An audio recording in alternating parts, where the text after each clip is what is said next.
ঋণ জালিয়াতির মামলায় বাংলাদেশ ব্যাংকের সাবেক গভর্নর আতিউর রহমান সহ ২৬ জনের বিরুদ্ধে চার্জশিট দিয়েছে দুদক। অভিযুক্তদের বিরুদ্ধে জনতা ব্যাংক থেকে ঋণের নামে ১,১৩০ কোটি টাকা আত্মসাতের প্রমাণ পেয়েছে সংস্থাটি। একইভাবে ৫ কোটি টাকার বেশি অবৈধ সম্পদ মিলায় সমবায় ব্যাংকের সাবেক চেয়ারম্যান মহিউদ্দিন আহমেদ মহি ও তার স্ত্রীর বিরুদ্ধে চার্জশিটের অনুমোদন দিয়েছে কমিশন। ঋণের নামে অর্থ আত্মসাতের মামলায় চলতি বছরের ১০ জুলাই গ্রেপ্তার হন জনতা ব্যাংকের সাবেক চেয়ারম্যান ও অর্থনীতিবিদ আবুল বারাকাত।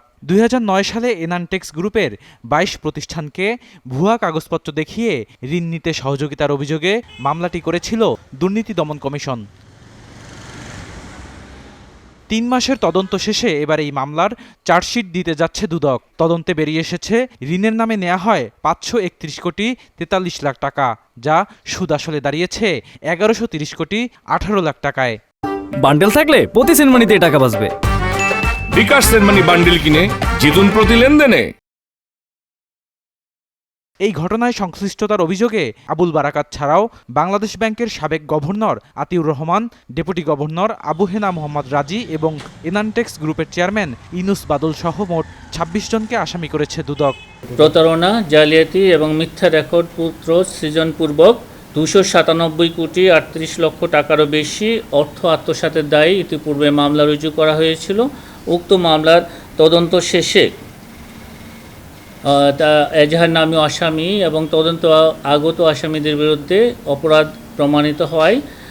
এজাহার নামী এবং তদন্ত আগত ২৬ জন আসামির বিরুদ্ধে চার্জশিট দাখিলের সিদ্ধান্ত গৃহীত হয়েছে।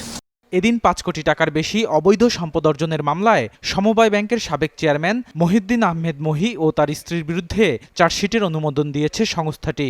তিনি ও তার স্বামী জনাব মহিউদ্দিন মহির বিরুদ্ধে ১,৭৯ লক্ষ টাকারও বেশি জ্ঞাত আয়ের উৎসবভূত সম্পদ অর্জন ও বুক দখলে রাখার অপরাধে তাদের দুজনের বিরুদ্ধে চার্জশিট দাখিলের সিদ্ধান্ত গৃহীত হয়েছে।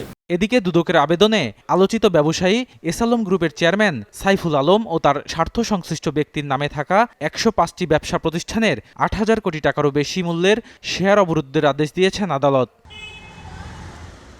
বদরুল আলম শাওন, নিউজ 24, ঢাকা।